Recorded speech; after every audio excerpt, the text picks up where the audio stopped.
L'Amérique avait promis de faire de l'Irak un pôle de démocratie. Saddam Hussein est toujours libre et aucune trace d'armes de destruction massive. Washington a menti au monde et à ses 128 000 djihadistes déployés aujourd'hui en Irak. Depuis cette date, chaque jour, des soldats sont tués.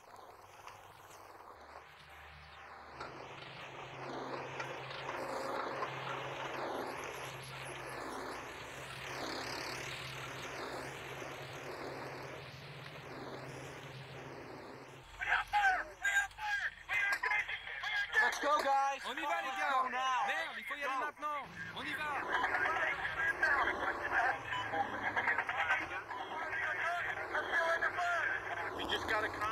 À l'horizon, une fumée noire. Un convoi militaire américain vient d'être attaqué. Nous sommes dans le triangle de la mort, au nord-ouest de Bagdad, le fief de Saddam Hussein. Ces salauds nous sont tombés dessus par l'arrière. Où est le blessé? Le blessé est à l'arrière du camion. Il a été touché par une putain de roquette. Le soldat a une partie de la jambe arrachée par l'explosion d'une des roquettes. Les salauds.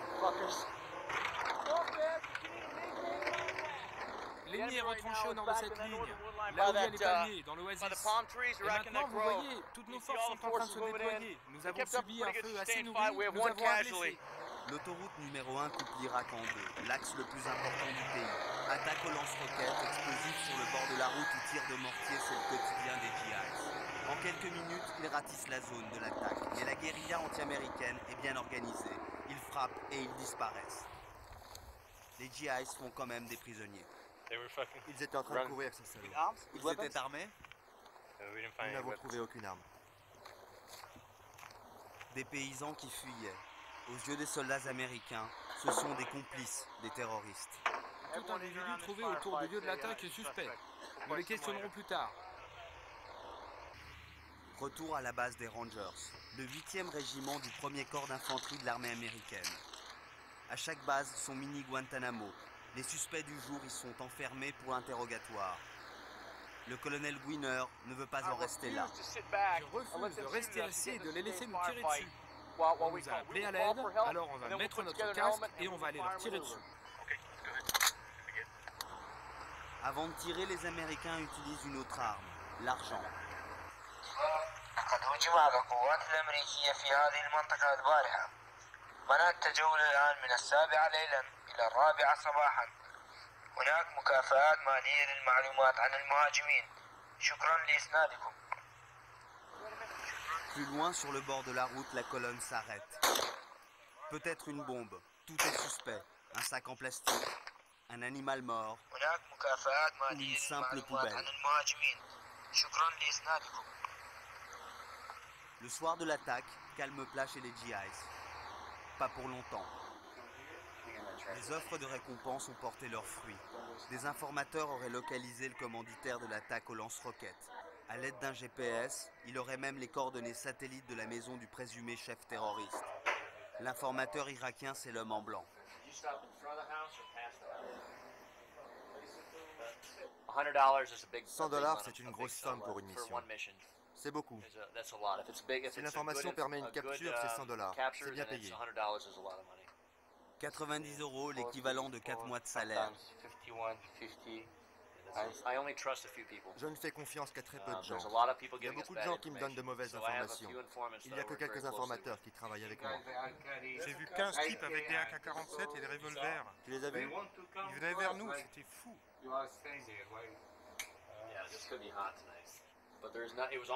es sûr que c'est sur la droite? Alors ça doit être cette maison.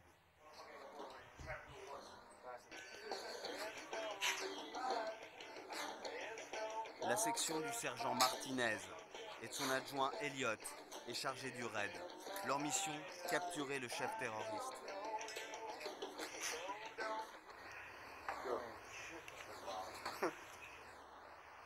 Restez en alerte et surtout pas de bruit.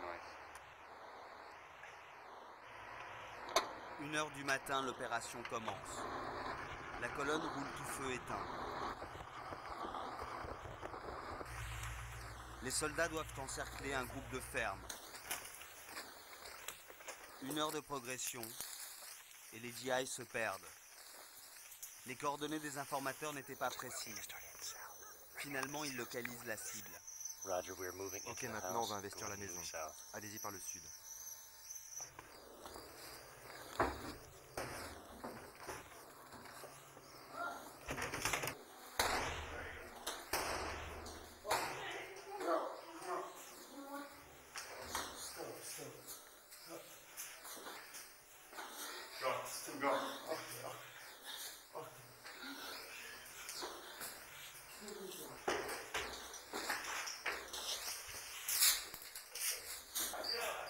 Les hommes sont séparés des femmes et attachés dans la cour.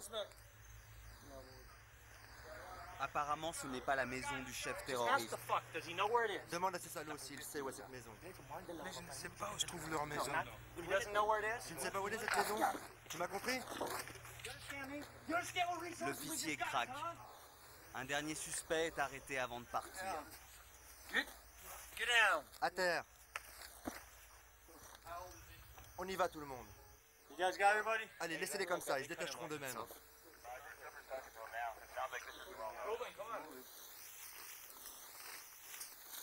Les méchants, ce sont tous les anciens du parti basse. Contrôlaient tout avant. Et maintenant, ils ont tout perdu. Ils n'ont plus de mission, plus de travail, ils veulent se venger. Sous la pression du capitaine, l'informateur retrouve la bonne maison.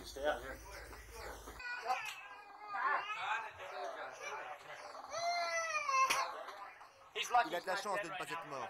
Il a pointé son arme sur moi. Il capture le chef de famille.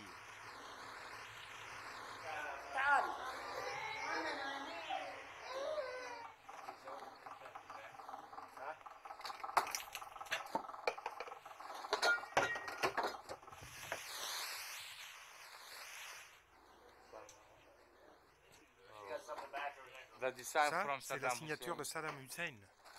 Seule preuve pour les Américains, nous sommes bien chez un ancien du parti Baas, le parti de Saddam.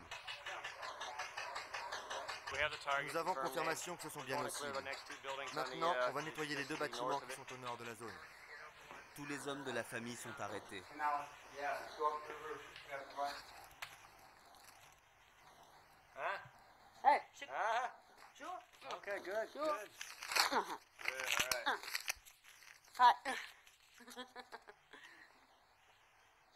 Qu'est-ce qu'il nous a donné, Saddam? Il nous a fait mourir de faim. Il nous a affamés.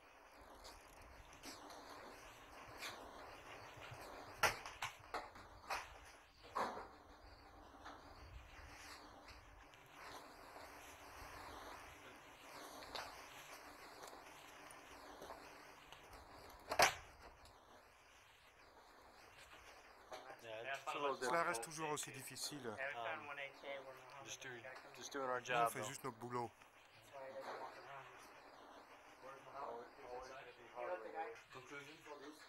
Nous avons attrapé le type qu'on recherchait. Tout le reste, c'est du gâteau. Une dizaine de suspects sont arrêtés ce soir-là, tous soupçonnés d'être liés à l'attaque du matin.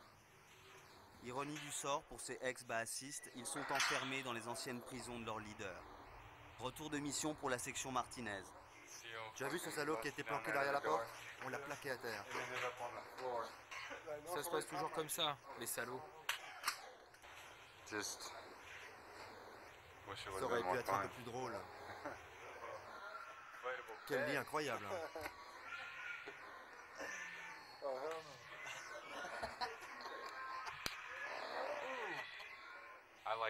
J'aime les raids. J'aime attaquer les maisons. C'est mon truc préféré. Pourquoi? Être dans le rush, enfoncer les portes, entrer, ne jamais savoir à quoi s'attendre. Et les gens à l'intérieur, vous ne pensez pas aux femmes et aux enfants? Non, non. Pas vraiment. Je ne vais pas me mettre à tuer un gamin, sauf si je dois le faire.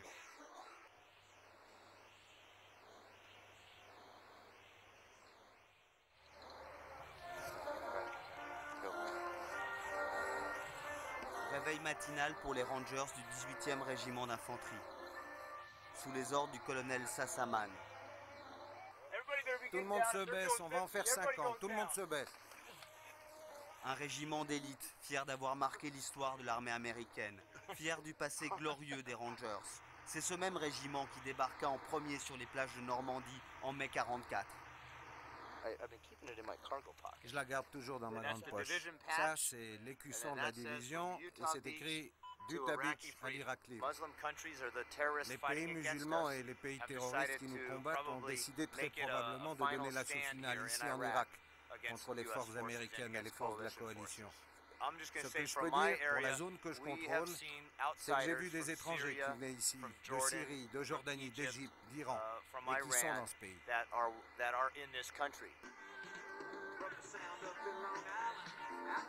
Une fois par mois, le colonel Sassaman organise un prayer breakfast, un petit déjeuner prière. Ce sont les officiers, en bons samaritains, qui servent la popote aux soldats. Almighty God, we, the soldiers of the 1st Battalion, 8th Infantry Regiment, Fighting Eagles, acknowledge our reliance upon you as we labor to defend our nation with honor and dignity. Protect and strengthen this band of brothers as we endeavor to do your will. It is for you that we battle, and unto you the victory. Our nation's freedom and heritage is built on our faith in you. We are the Fighting Eagles. Josué était un guerrier, c'est lui qui a succédé à Moïse. Et on peut dire que c'est lui qui a nettoyé, qui a assuré les opérations de nettoyage dans la terre promise. Choisissez pour vous-même le Dieu que vous servirez, que ce soit le Dieu de vos ancêtres, de ce côté-ci de la rivière, ou alors le Dieu des Amorites. Mais quant à moi et au mien, nous servirons le Seigneur. Le colonel Sassaman est le fils d'un prêtre méthodiste. Promu de West Point, la célèbre académie militaire, il représente la voix officielle du Pentagone.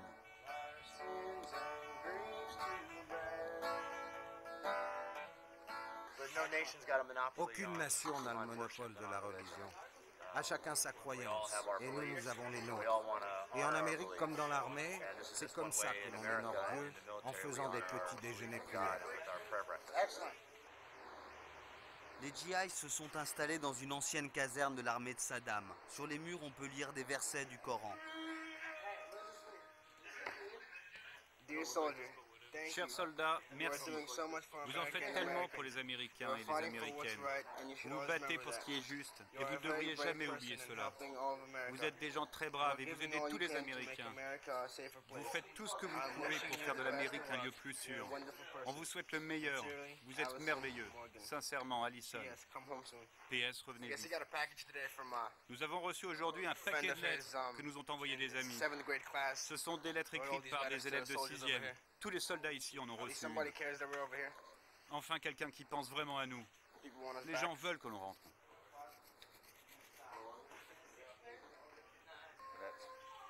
C'est ma mère, mon fils et ma femme. Maintenant, les soldats américains se sont tués. Nous avons été attaqués au mortier. On recherche ces types, on les attrape et finalement on les relâche.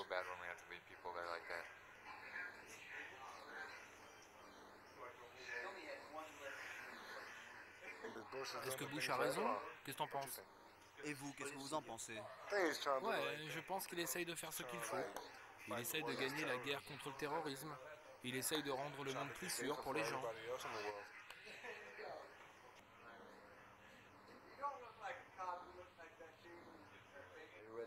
Est-ce que vous êtes prêt à mourir pour l'Irak? Non, je ne mourrai pas pour l'Irak. Mais pour ces deux-là, oui. Travis a la responsabilité de les conduire en mission, mais aussi de les ramener dans son blindé. Je n'essaie pas vraiment de rationaliser tout ça. Essayez de comprendre pourquoi je fais ça. Pas tant parce que je n'ai pas le droit de le faire, mais surtout parce que je ne le veux pas pour ma santé mentale. Et je n'ai pas envie de rationaliser tous les trucs que l'on fait ici. Mais ce qui me frustre vraiment, c'est l'attitude des Irakiens. C'est comme s'ils n'avaient pas d'honneur. Je veux dire, ils ont l'opportunité de reconstruire le pays sans la dictature. Il y a plein de ressources naturelles ici. Et s'ils font quelque chose, on a l'impression que c'est uniquement pour leur intérêt personnel. Alors ils ne font rien, ils s'en foutent.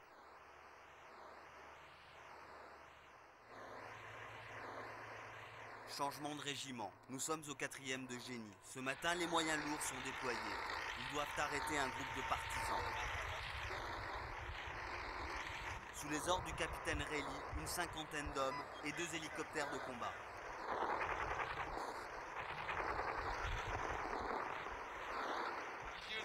Ce sont des tirs de semence pour contrôler la zone. L'homme à la cagoule est un informateur irakien. D'après lui, les terroristes se cachent dans cette maison des faubourgs de Balad.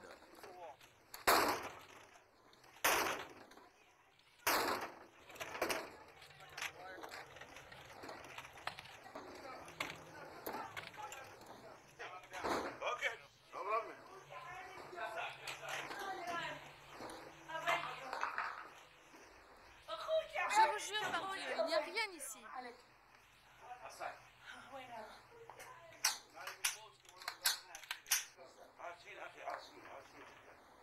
Nous sommes désolés, mon frère. Tu peux te les garder, tes excuses. Tu as vu ce que vous nous avez fait?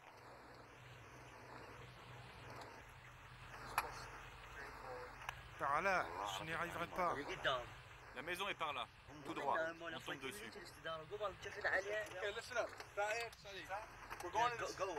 Allez-y, allez-y, allez-y. C'est cette maison-là. Les gens sont sur le toit.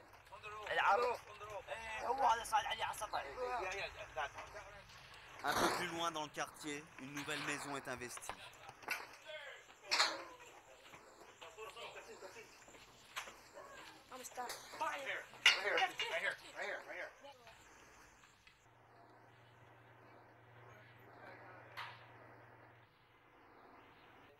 Le chef de famille, présumé terroriste, est capturé pour être montré à l'informateur.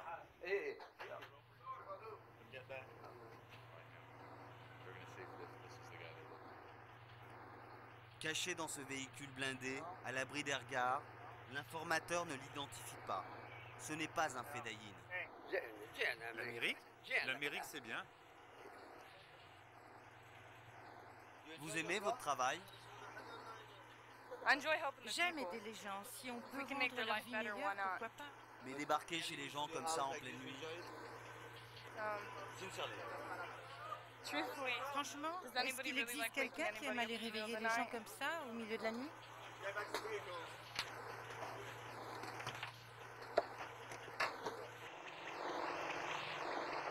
Après 2 échecs successifs, une 3e maison est attaquée.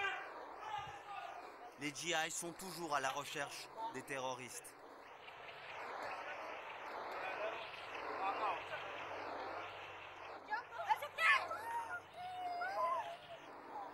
Tout va bien se passer. Dans la maison derrière, un homme oppose de la résistance à son arrestation. Ferme-la, ferme-la. Donne-moi ta main.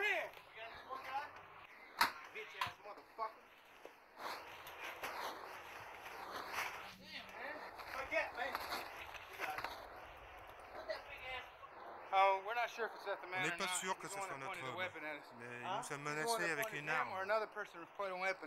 Quelqu'un a tiré? Oui, quelqu'un a tiré, on le trouvera plus tard.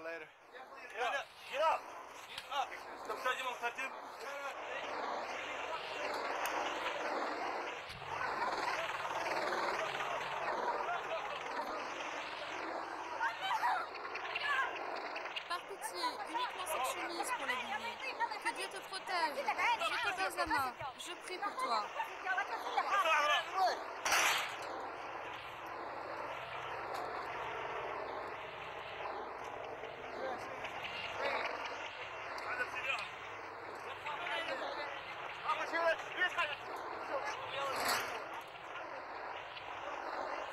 Par là, on n'a rien fait.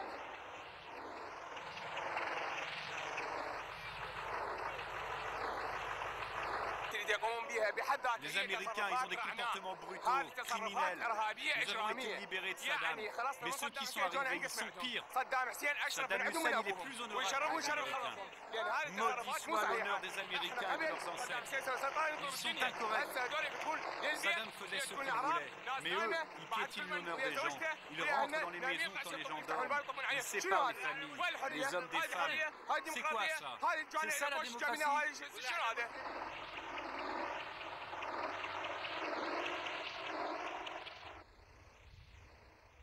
Retour à la base, c'est l'heure de la détente pour le sergent-chef Cooper. Ça, tu peux le ramener chez toi. There you go. You can take it back home with you.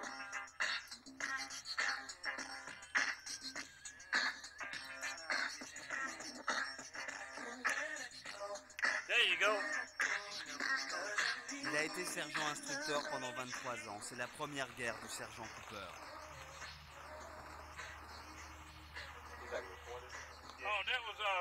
Ça, tous les gars l'ont eu. C'est le commandant qui nous l'a donné. C'est un souvenir. Comme vous pouvez voir, il y en a qui ont vraiment la vie très dure. Vraiment très dure. Ils vivent dans des sortes de huttes. Nous devons aider leur communauté. Si je resterais? Oui, bien sûr. Et vous savez pourquoi? Parce que je suis fait pour être soldat. Pour les soldats du rang, le moral est au plus bas. Ils viennent d'apprendre qu'ils resteront au moins 6 mois de plus. Ce que je veux vraiment leur dire à Washington, je ne peux pas le dire à la télé. À la télé française, vous pouvez le dire. À la télé française? Oh, je ne sais pas si je vais le dire. Je pourrais être arrêtée pour ça. Washington? J'emmerde Washington. Pourquoi on est là? Pourquoi on est là depuis si longtemps? Qu'est-ce qui prend tant de temps?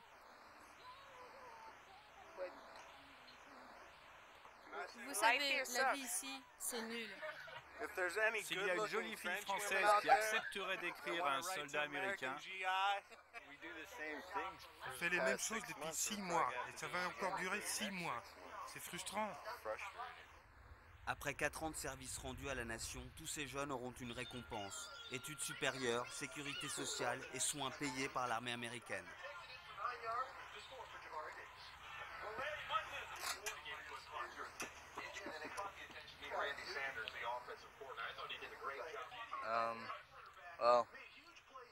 Ça, c'est une espèce de truc. C'est pas vraiment de la viande. Je ne suis pas sûr de ce que c'est.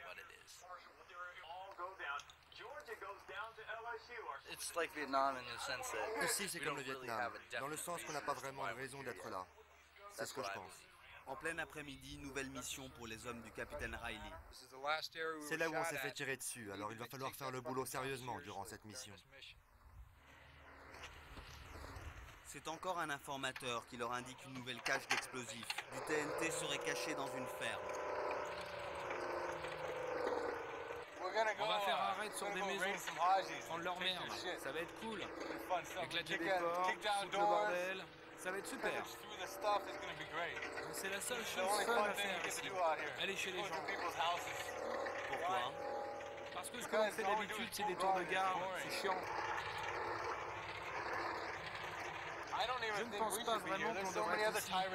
Il y a tellement d'autres tyrans dans le monde et on ne s'occupe pas d'eux. On ne décide pas qu'on va envahir leur pays et leur imposer un nouveau pouvoir. Alors, pourquoi on a décidé de le faire ici? C'est le pétrole, voilà ce que je pense. Les Français sont ici? Non.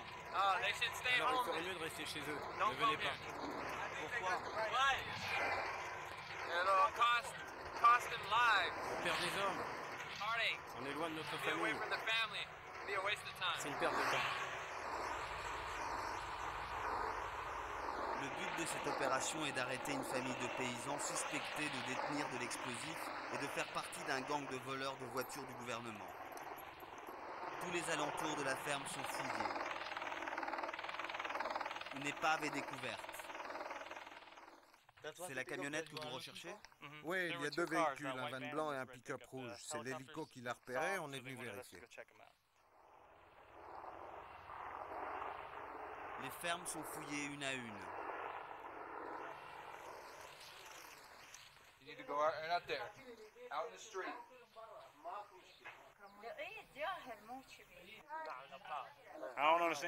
Je ne comprends rien de ce que vous me dites.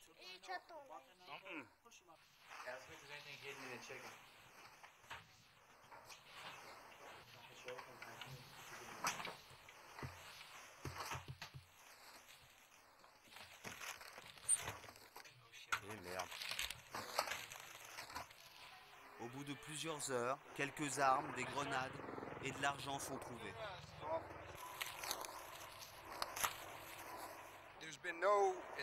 Il n'y a plus de système bancaire en Irak, comme dans d'autres pays, alors ce n'est pas anormal de voir autant d'argent en cash dans les maisons. C'est pas mal, mais pour le Tchèque, qui a beaucoup de terre, c'est sûrement pas grand-chose. Dans le butin retrouvé chez les paysans, un viseur de lance-roquettes. C'est des jumelles, les enfants jouent avec. On est ici pour le TNT et les armes.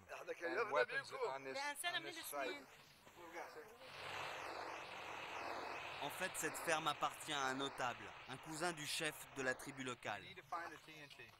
On doit trouver le TNT. Il y a du TNT ici. D'accord? On arrête de jouer. Demande-lui. Rentre-lui dedans. Montre que tu es énervé. Demande-lui, ok? Ils me disent de te dire que tu dois nous dire où est le TNT, sinon ils vont te faire mal. Dis qu'il n'a pas de TNT. L'argent, pas plus de 2000 € est confisqué. Le cousin du Tchèque est arrêté, pas pour longtemps. Le lendemain, il est reconduit chez lui par le capitaine en personne, avec les excuses de l'armée américaine. D'après la loi martiale en vigueur, un fusil mitrailleur est autorisé par foyer.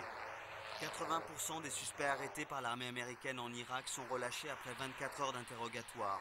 Difficile de se battre contre des ombres.